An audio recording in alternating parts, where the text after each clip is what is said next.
Quand on parle d'espace, c'est bien d'avoir en tête les ordres de grandeur de distance. Typiquement, l'espace commence à 100 km d'altitude. C'est très peu en regard du rayon de la Terre. Bien entendu, l'espace va beaucoup plus loin. Et en observation de la Terre, il est très courant d'avoir des satellites à plusieurs centaines, voire des milliers de kilomètres au-dessus de nos têtes. Une des premières contraintes pour observer depuis l'espace, c'est de s'extirper de la gravité terrestre. Par exemple avec des fusées. Sur l'image de gauche, vous voyez une photo du 100e lancement d'Ariane en septembre 2019. Le ou les satellites à bord de la fusée sont ensuite libérés dans l'espace lorsqu'ils sont proches de leur bonne orbite. Une fois sur son orbite, le satellite est soumis à l'environnement spatial, un environnement particulièrement hostile car il n'y a pas d'air, pas d'électricité, des bombardements cosmiques permanents, bref, un enfer. Les satellites sont conçus de sorte à résister à cet environnement pour le temps de leur mission, voire même au-delà. À droite, le satellite Pléiade, qui est un satellite français d'observation de la Terre lancé en décembre 2011 et dont la durée de vie minimale spécifiée était de 5 ans. Eh bien, ce satellite est encore opérationnel et il est largement utilisé à ce jour pour des applications civiles et militaires. Parmi les satellites d'observation de la Terre, pour faire simple, il existe deux grandes catégories. Les satellites sur orbite polaire, ils se situent généralement à une distance de 800 km et tournent autour de la Terre selon des axes quasi nord-sud. La Terre tournant sur elle-même, le défilement du satellite permet au fil des jours de couvrir toute la planète. Ces satellites sont sur des orbites dites héliosynchrones, c'est-à-dire que les images sont acquises toujours à la même heure locale, explicitement à 10h30, suffisamment tard pour avoir assez de lumière et suffisamment tôt pour ne pas être gêné par les nuages. A contrario, les satellites géostationnaires sont à une altitude élevée, environ 36 000 km. Cette position leur permet de rester statiques au-dessus d'une zone du globe et d'avoir un accès en continu puisque le satellite tourne à la même vitesse que la Terre. Certains pays lancent donc ces satellites pour pouvoir les positionner au-dessus de leur territoire de façon à avoir une surveillance continue. Depuis le lancement de Spot 1 en 1986, les satellites Spot ont photographié maintes fois la surface de la Terre. Aujourd'hui, 34 ans après Spot 1, la constellation Spot 6-7 d'Airbus Defence and Space continue d'œuvrer à ce sens et d'apporter chaque jour des données fiables. La filière Spot a été un des précurseurs de l'observation spatiale française. Elle est encore à ce jour largement utilisée grâce à l'amélioration de la résolution spatiale de ces instruments. Au fil des années, on est passé d'une résolution de 20 mètres avec les premiers satellites à une résolution de 1,50 m actuellement. Cet historique de la filière Spot met en exergue l'attitude pionnière de la France pour l'accès à l'espace pour l'observation de la Terre. En regardant maintenant en dehors de nos frontières, on constate que de plus en plus de pays souhaitent leur autonomie dans ce domaine et un boom de l'observation de la Terre est en train de s'opérer, à la fois avec l'arrivée de pays émergents, mais aussi avec le développement de constellations géantes, notamment américaines et chinoises. Dans les slides qui suivent, nous allons vous donner un panorama des satellites emblématiques d'observation de la Terre des continents européens, américains et asiatiques. On compte plus de 580 satellites civils d'observation. La liste présentée n'est donc pas exhaustive, mais elle met en avant les satellites actuels les plus utilisés. La gamme de satellites européens regroupe des satellites à la fois en imagerie optique et radar, deux modes d'acquisition différents mais complémentaires. Les satellites optiques capturent des rayonnements de sources externes, émis par la Terre ou émis par le Soleil et réfléchis par la Terre. Ils sont dits passifs. À la différence des satellites radars dits actifs qui captent le rayonnement qu'ils ont eux-mêmes émis via une impulsion. Ils sont dotés d'un système d'émission-réception. Certains satellites sont lancés par groupe de 2 et c'est le cas des satellites français Pléiade lancés à 1 an d'intervalle. Ces satellites haute résolution spatiale, inférieurs au mètre, offrent la meilleure résolution optique européenne à ce jour. Les satellites Sentinelle constituent le volet spatial du programme Copernicus de l'Union européenne.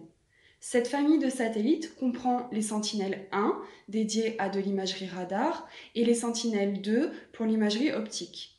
À noter qu'il existe aussi des sentinelles 3, 4 et 5 pour des applications plus thématiques comme l'océanographie, la météorologie, la climatologie ou encore la composition de l'atmosphère. Une particularité très intéressante pour ces constellations sentinelles, c'est la gratuité de l'ensemble de ces données. Elles sont téléchargeables par quiconque et sont largement utilisées à ce jour. Les satellites SPOT 6 et 7, développés par Airbus, offrent une résolution spatiale optique très intéressante. Les satellites radars offrent également une résolution spatiale intéressante, comme Cosmos-Kind, développé par l'Italie avec 1 mètre de résolution spatiale pour le mode le plus fin, et TerraSAR-X, développé par les Allemands avec 50 cm voire 24 cm de résolution spatiale pour le mode le plus fin. À noter que certains satellites ont des fonctions duales, c'est-à-dire qu'ils sont utilisés à des fins civiles et militaires. C'est le cas par exemple des satellites Pléiades et Cosmos-Kind. Les satellites d'observation américains sont eux aussi très nombreux. Les États-Unis ont une flotte impressionnante de satellites d'observation de la Terre. Ils fournissent des satellites avec une très bonne résolution spatiale. Le satellite Worldview 3 a la meilleure résolution spatiale du marché civil avec 31 cm. On observe également des lancements de constellations comme les Dove. Ces nanosatellites, de masse environ 5 kg, donc bien inférieurs au standard, ont été déployés progressivement depuis 2013. On en compte actuellement plus d'une centaine en orbite. Cela représente un grand nombre de satellites à opérer depuis le sol et à suivre. Dans ce paysage américain, dominé par les États-Unis, on peut citer tout de même RadarSat, construit par les Canadiens et lancé en 2007, un satellite qui offre une résolution spatiale très avantageuse. Enfin, les satellites d'observation de la Terre asiatique. Parmi les puissances représentées, on peut citer la Chine qui a développé Chiling, Tianchen, Gaofen, le Japon avec ALOS et la Corée du Sud avec COMSAT. Ces 3 nations sont depuis de nombreuses années impliquées dans l'observation de la Terre. ALOS a été tiré en 2006 et il est toujours opérationnel, de même que COMSAT 5 lancé en 2013. On note un fort investissement chinois depuis plusieurs années. Autant le marché nord-américain est le plus gros actuellement, autant le marché asiatique est celui qui grossit le plus rapidement. Les prévisions sur les 5 prochaines années montrent une explosion de l'offre asiatique, notamment chinoise. Les satellites d'observation de la Terre, une fois positionnés sur leur orbite, vont acquérir des images de la Terre et communiquer avec la Terre. C'est ce qu'on appelle la boucle acquisition bore-sol. Le bore est ici le satellite Pléiade et le sol représente l'ensemble des stations situées sur la Terre et qui permettent d'établir des liaisons avec lui. Tout d'abord, lorsqu'une personne souhaite acquérir une image, la première étape consiste à délimiter la zone géographique précise d'intérêt. Cette information est prise en compte et ajoutée à l'ensemble des besoins d'autres utilisateurs. Un message de programmation est ensuite envoyé au satellite pour lui indiquer l'ensemble des prises de vue à enchaîner sur ses prochaines orbites. Au fur et à mesure de ces acquisitions, et dès qu'une station de réception est dans le cercle de visibilité du satellite, le satellite envoie les informations stockées dans sa mémoire au sol. Ces données, encore appelées TMI pour télémesure image, contiennent des images mais aussi tout un ensemble d'informations auxiliaires, par exemple la position sur l'orbite, l'heure d'acquisition, etc. L'ensemble de ces informations permettront ensuite de pouvoir traiter l'image au sol et d'avoir une meilleure estimation de sa localisation précise. Cette figure est extraite du rapport Copernicus Market Report. Comme on l'a vu sur l'animation précédente, une fois sur son orbite, le satellite va acquérir une image. Cette donnée brute est transmise au sol où elle va être traitée de sorte tout d'abord à la mettre dans un format utilisable, puis par traitement d'image en utilisant les données auxiliaires pour être localisées et à avoir des images de bonne qualité. Ces images brutes sont ensuite exploitées pour générer des produits à valeur ajoutée qui répondent à des besoins précis d'utilisateurs. Par exemple, donner des indicateurs de végétalisation d'une ville ou bien extraire la position des bâtiments pour pouvoir intégrer ces informations dans un SIG, système d'information géographique. Des exemples spécifiques d'applications seront présentés plus en détail dans la présentation suivante. À noter que les applications possibles dépendent du type de satellite considéré, radar ou optique, mais aussi de ses caractéristiques. Voici maintenant quelques exemples illustrés d'images acquises par des satellites situés sur des orbites héliosynchrones ou géostationnaires. Les satellites héliosynchrones, situés sur des orbites à quelques centaines de kilomètres, permettent de bien voir les détails du paysage. Par exemple, dans le cas du satellite Spot 5, la voie la plus résolue permet d'observer des éléments de taille de 2,5 m par 2,5 m, ce qui permet de bien discerner des paysages complexes comme les villes. On voit les différents bâtiments, les fonds de rue et certains gros véhicules. Un exemple maintenant encore mieux résolu avec Pléiade, dont les pixels font 70 cm sur 70 cm, on peut voir encore plus de détails comme les voitures, le mobilier urbain ou les détails des toitures comme les cheminées par exemple. On perçoit même les façades des bâtiments si l'image est acquise avec des pointages, comme c'est le cas sur cette image. Les façades de droite sont visibles. Un autre exemple sur la place du Capitole de Toulouse avec le satellite américain WorldView 2 qui permet d'aller voir des détails encore plus fins à 50 cm de résolution. Les ombres portées des personnes sont clairement visibles et des objets fins deviennent reconnaissables. Voici une dernière image qui montre ce que l'on n'atteint pas encore avec les satellites civils. Pour le moment, la résolution de la dizaine de centimètres n'est accessible qu'avec d'autres moyens comme des drones ou des avions. Ces avions disposent d'appareils photo et volent à 1 ou 2 km au-dessus du sol.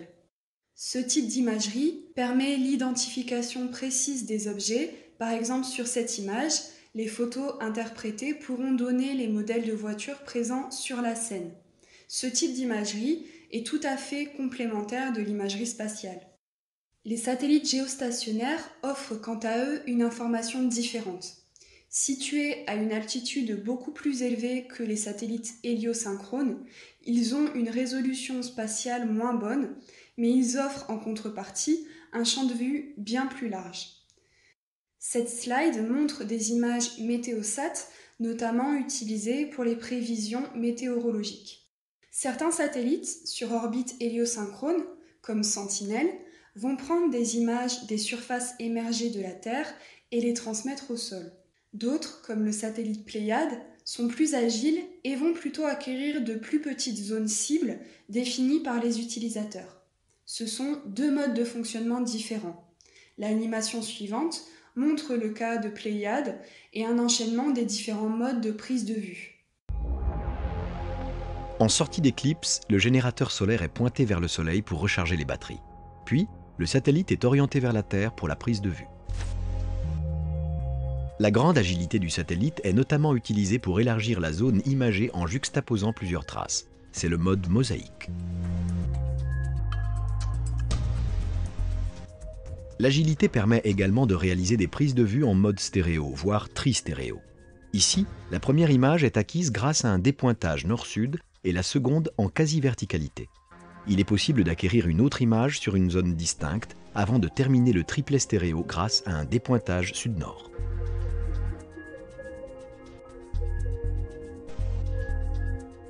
Le passage sur l'océan permet de réorienter la ligne de visée pour anticiper la prochaine prise de vue. De nouveau, le satellite va effectuer un mode mosaïque à 3 fauchés. Dans ce mode, il est possible de juxtaposer 5 fauchés pour obtenir une image de 100 km par 100 km.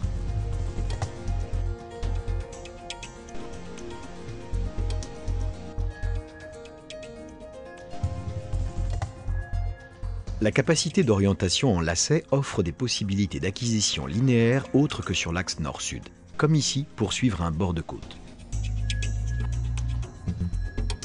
Enfin, l'agilité exceptionnelle permet d'acquérir sur un théâtre d'opération à la même latitude plusieurs images pour des clients différents, civils ou militaires.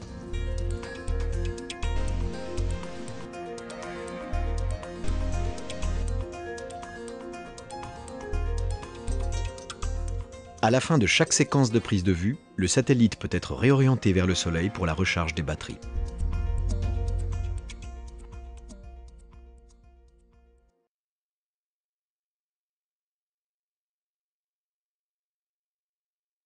Comme on vient de le voir, il existe plusieurs modes de fonctionnement d'acquisition selon les satellites. Chaque satellite a ses propres spécificités. Elle se décline en 3 dimensions, spatiale, temporelle et spectrale. Nous allons maintenant décrire ces 3 dimensions plus précisément. Si vous voulez utiliser une image satellite sur son territoire, il faut tout d'abord identifier le besoin précisément pour pouvoir ensuite savoir quel satellite va pouvoir répondre au mieux à la demande en se posant 3 questions. Quelle est la résolution spatiale adaptée à vos besoins ? Quelle est la résolution temporelle adaptée à vos besoins? Et quelle est la résolution spectrale adaptée à vos besoins? Pour la dimension spatiale, l'utilisateur doit tout d'abord définir sa zone d'intérêt. Cela peut être à l'échelle d'un pays, à l'échelle d'un département ou d'une ville par exemple. Une fois la zone choisie, il faut savoir quel niveau de détail on souhaite voir sur l'image, la ville, les bâtiments ou les voitures. Enfin, le niveau localisation de l'image est une information importante à préciser, notamment si l'on souhaite avoir une bonne superposabilité de l'image par rapport aux cartes et un bon calage du relief 3D sur l'image. Attention, les satellites d'observation de la Terre ne vont pas pouvoir répondre à tous les choix. Typiquement, une demande combinant à la fois un très bon niveau de détail et une grande emprise spatiale est très difficile d'accès. Par contre, une demande combinant un très bon niveau de détail et une petite emprise spatiale est monnaie courante. Parlons maintenant de la résolution temporelle. Pour la temporalité, là aussi, l'utilisateur doit se poser la question de l'information qu'il souhaite extraire de l'image satellite et des applications visées. Il peut souhaiter une image rafraîchie une fois par mois ou une fois par jour et de l'imagerie de jour ou de nuit. Là aussi, l'offre des satellites d'observation de la Terre actuelle évolue et permet d'aller jusqu'à un rafraîchissement de plus en plus rapide de la donnée sur quelques satellites fabriqués pour un tel usage. Les applications visées sont le suivi de l'activité par exemple. De même, pour l'imagerie de nuit, certains satellites le permettent, même si elle est nettement moins développée que l'imagerie de jour. Quelques exemples d'applications comme le suivi de la pollution lumineuse vous seront donnés dans la présentation suivante. La résolution spectrale. La dimension spectrale est peut-être la moins connue. Selon les types de capteurs installés à bord du satellite, ils peuvent capter l'information émise par le paysage à différents endroits du spectre électromagnétique. Nous verrons cette notion dans la planche suivante. Par exemple, on peut voir comme avec nos yeux du rayonnement dit visible, avec des couleurs rouge, vert, bleu, ou bien des informations sur d'autres endroits du spectre, permettant par exemple de mettre en évidence la végétation avec le proche infrarouge, l'activité thermique avec l'infrarouge thermique, ou bien encore une autre représentation de la scène avec l'imagerie radar à la place de l'imagerie optique. Là encore, tous les satellites n'offrent pas la même diversité et selon l'application choisie, il sera judicieux de viser tel ou tel satellite. Le rayonnement électromagnétique visible ne représente qu'une toute petite partie du spectre électromagnétique. Il correspond au spectre accessible à la vision humaine, situé entre 400 et 700 nanomètres. Ensuite, en continuant dans les plus grandes longueurs d'onde, on va balayer successivement le rayonnement infrarouge, puis les ondes radar.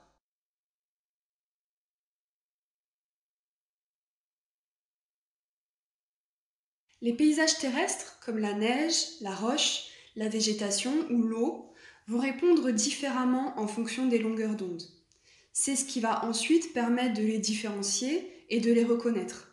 Ces informations vont être captées par les détecteurs de satellites. Certains sont spécialisés pour acquérir uniquement la partie visible, typiquement le rouge, le vert et le bleu comme vos smartphones. D'autres vont aussi permettre de capter le rayonnement infrarouge.